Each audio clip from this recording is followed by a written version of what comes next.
Good evening, all. Wow, what a close shave that was, yeah? Very gut-wrenching result for the Saints, I have to admit. I mean, well done Adelaide. They got up for their club and, for a big week with Jordan Dawson and his and the tragic incident that happened with his brother. So well done to Adelaide, but whew, you're up by 28 points. You give Adelaide the lead, but you matched it. We didn't fade out like Carlton, that's for sure. But it was decided by a point in the end. Couple of questionable decisions both ways, but that's always there in every game, isn't it? Anyway, before I get into it further, let me take an opportunity to introduce you to our tutoring school. It's called the Roki School of Excellence, as you can see in that logo. Okay, it's an academic tutoring school founded by my wife and I, where we provide group and individual tutoring services for years 5 to 12 mathematics across all levels except specialist maths, as well as classes in jazz drumming, South Indian classical drums, and the electronic percussion instrument called the octopad. So if you have a child, or if you know of any loved one, or anyone who might be interested, please ask them to contact us. My wife looks after the admin and enrollment side of things, whilst I look after the class fees and the syllabus side of things. Okay. Anyway, so that's that. What a very gut-wrenching result, no doubt about that. They'll be kicking themselves for that. Such a close shave. I mean, the last time St Kilda beat Adelaide in Adelaide was not longer, 4 years ago. Tonight would have been probably the night to buck the trend of Adelaide pantsing St Kilda. Was almost. I mean, when Adelaide were up by as much as 28 points in the third quarter, to be honest, I was like, oh dear, here we go again. Are we going to get pantsed again? Have we not learnt our lesson from previous encounters at the Adelaide Oval? But the boys did. Even though they lost, it was a 1-point loss. Now, everyone will be thinking, oh, they didn't have Saligo, they didn't have Jordan Dawson, so it's a 1-point loss. Well, even if they were there, were they going to pan St Kilda? Is that what you're trying to think? I can also argue with you guys saying that we didn't have Max King, we didn't have Dougal Howard. We were stretched for height in defence. I always knew players like Taylor Walker and Riley Thulthorpe were always going to take stopping. Always. I was worried in selection. Silvani and Wilkie, great defenders, but you need a Harris Andrews height-like defender, and Dougal Howard does that with height. You need a big guy to outmuscle Riley Thulthorpe. He's a big guy.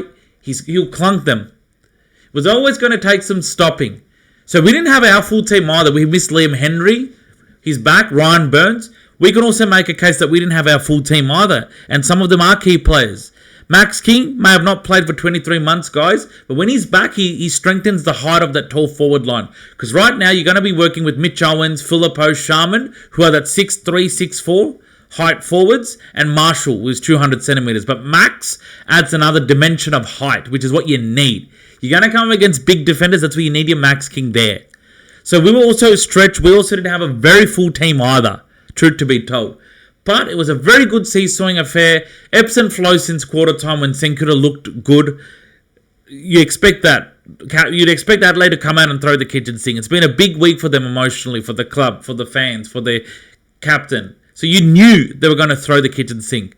And look, we were asleep at that second quarter, I felt. We trailed at halftime. I thought our third quarter so far is probably our best third quarter. We matched it because our third quarters are known to be horrendous. We did give them goals, but we also fought back. Dan Butler kicked a goal. Mason Wood kicked a goal. So we were within touching distance or striking distance at three-quarter time. And when Mitch Owens kicked that goal with 10 seconds to go and 1 point down, you're like, oh my God, we could pinch this for a draw at least. But it wasn't to be. Okay, there were some interesting umpiring decisions like Sam Flanders in the dying minutes getting pinged for holding the ball when he clearly got a handball. Adelaide also had some decisions against them as well. Couple of things, but at the end of the day, that's football.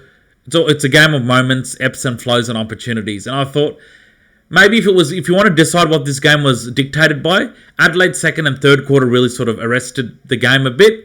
Not too much though, because the Saints fought back, but they had a chance to put the game to bed in the last quarter just as we did. But I guess Alex Neil-Bullen's behind, Isaac Rankin's handy points sort of just got them over the line.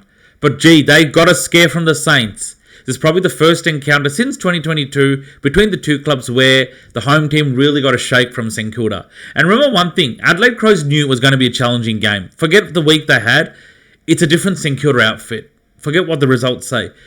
Last few encounters, we didn't have Silvani. We didn't have a Liam Ryan to add that small forward spark in the forward line. We didn't have a Sam Flanders to run through the guts. We got not only those 4 players, we got other players going up in next gear. Darcy Wilson's just finding the ball, running. He's becoming a running machine now. Runs beautifully with the ball. I've never seen him run this fast. So a lot has changed since our last few encounters in a positive way.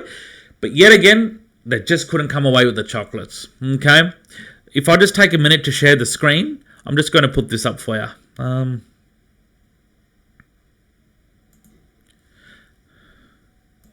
as you can see here, this is a breakdown. I thought first quarter, out of the blocks. I got reminder of the Port Adelaide first quarter last week. They're out of the blocks. Keys kicks a goal, but then it was bang, bang, bang, bang, time for the Saints. Liam Ryan kicked a beauty from the boundary. Then you had, who else did we have? Jack Higgins. Then we had, who else kicked the other few goals? I'll just have to go back again. Sorry, who kicked the first? Let me just have a quick see who kicked it. If I go to the summary, I'll just bear with me. If I go here, we had Jack Higgins, who kicked one. We had Liam Ryan, who kicked one. Wilson kicked a beauty. Yes, that was Wilson. And who else kicked one? So Wilson, Ryan, Higgins, and not Wood, not Sharman. And Higgins kicked another one. So 2 to Higgins, Ryan, and things. So the small forwards really dictated that. So it was a fantastic start. And then second quarter, you would see this coming. Adelaide lifted, went up next gear. Their key players, their heroics really took place. Your Rochellis, your Isaac Rankins, your Taylor Walkers, your Thilthorpes. You knew they were going to take some stopping. Okay? I thought Wilkie really lowered Walker's colours well in that first quarter. And you see Tex Walker's game post-interview, he really lowered it. He made Walker earn his goals, his marks and stuff. Walker got going much later, and he admitted that. But he kicked 3. I really missed a Dougal Howard-like defender on him. Really did missing it. Even Battle, if Josh Battle stayed, he wouldn't have been the answer for this guy. You need a big, big defender, size defender, okay? They were okay, but they didn't have a field day either. They had their chances, but they didn't have they were not damaging on the scoreboard as much, so that was good. I reckon Higgins and Wilson and Butler and Owens were terrific.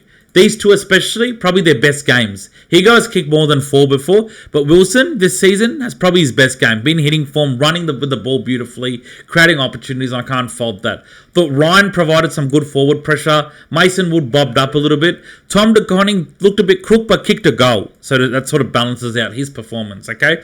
So overall, a very pleasing effort, a very pleasing sort of display, but would have been nice to come away with the chocolates. But anyway, nonetheless, the boys should be coming back to Melbourne with a lot of confidence to get back on the winners list against West Coast at Marvel Stadium. Okay?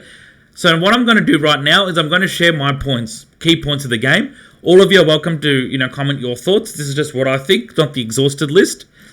As I said before, a very gut-wrenching result, especially given St Kilda started well. Great start. Our starts have been terrific all year. Against Collingwood, we were good. Melbourne, we were good. Brisbane, we were terrific. We matched it. Port Adelaide, we were good. GWS, we were great. Today, we were terrific in that first quarter. We got the home crowd silent. Because once the Crow supporters are up and about, they take a lot of stopping. So it was very, very gut-wrenching, guys. Absolutely gut-wrenching, to be very honest. Number 2, it was always going to be an effort to contain Walker and Thilthorpe. Absolutely. No Dougal Howard. No Isaac Killer.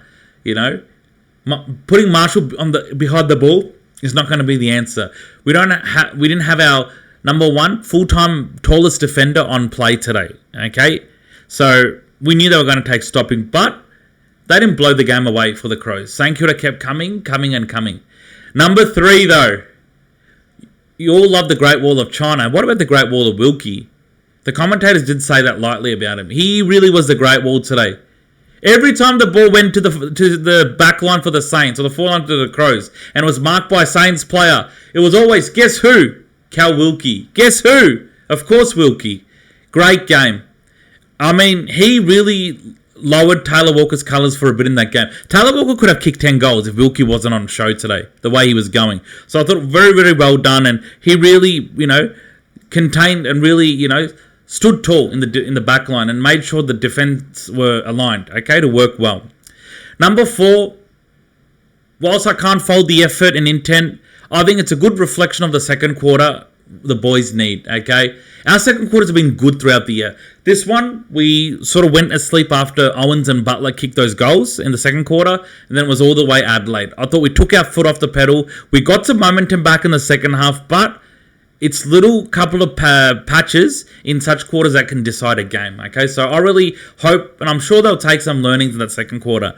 Number 5, which ties in with my previous point, the boys should exit Adelaide with a lot of confidence heading into their next game against West Coast at Marvel Stadium. Yeah, it's a home game next week. Get down to the game if you've got nothing on.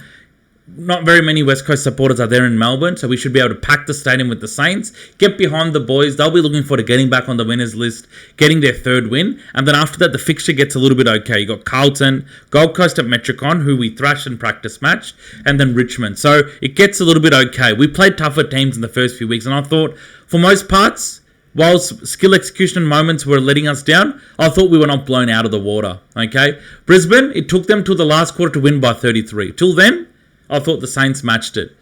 Brisbane, mind you, did a number on Collingwood at the Gabba, so a powerhouse team. So that goes to show that Saints have been pretty competitive, very good. Matthew Nick said pre-game it was going to be a challenging game. It's a different St Kilda outfit we're playing. Not just with the players we've got. Our ball use is a bit different. We're running more. We're spreading a little bit more. We're not relying on too few. Naz Wangani Malera didn't have the best game. Did we need that to pinch it? No. First quarter, he was there, but he was not that prolific, and we were humming, absolutely humming. And that's what's really hurting about the final result. To do so much and really build, and then to lose it in the end. And look, I guess moments in the game, it comes back to moments. It's been the same story. But we've not been fading out. If it were fading out, we would have lost by a couple of goals. We would have completely stopped like what Carlton do. We didn't. We came back. We leveled the scores. Brad Hill kicked out. We leveled. Mitch Owens, then Adelaide responded, then Mitch Owens kicked it. We leveled. We had a chance to pinch that, not capitulate it. I wouldn't call this a choking game. And if it was choking, we would have lost pretty badly. Mind you, no matter how good a team is going, okay, you'll always have the opposition throw the kitchen sink. You look at Hawthorn today. They just got the job done by 3 points. Heading into the game, Hawks were strong favourites. They were going to win by a couple of goals. No Marbiachel, no Gunston. They're going to cruise through. It's at Marvel. They've got their home supporters. Big deal. It's only Port Adelaide. Well, guess what? Port were leading that game. They came back in the second quarter. What Adelaide did to St Kilda today was what Port did to Hawthorn in the second quarter. Only difference was Georgiades missed that goal, which would have won Port the game. So it was decided by a kick, guys, in the end. But Hawthorn held on. Okay, credit to them, they held on. But what I'm saying is good teams even have the kitchen sink thrown at them by the opposition. It's very normal. That doesn't mean they suck. You do expect that. And Port Adelaide and Hawthorn have always had good rivalries in the past. So no surprise. Though Port Adelaide are not near the quality of Hawthorn right now as we speak, no disrespect, they took it up to them. So, yeah. And you talk, Essendon, they led for some of the day against Gold Coast. They all thought Essendon were going to get blown out of the water. They only lost by 9 points. Today's results, if you ask me, were more exciting to watch. Very thrilling. And the expected teams to win were made to earn it against teams who were given no chance to even be competitive. So that's football, guys. It can really humble you, but it can also make you think that things are not always going to be as they're going to be at times. Okay, I thought Hawthorn would win very easily. I thought, okay, no Marbiachel, no Gunston. They've got Mitchell Lewis. They've got Cal Shadir. They've got Jack Inovan. They'll get it done. So what? No.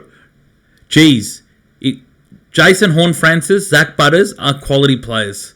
You're going to have to be on more than your best to really limit their influence if you want to thrash Port.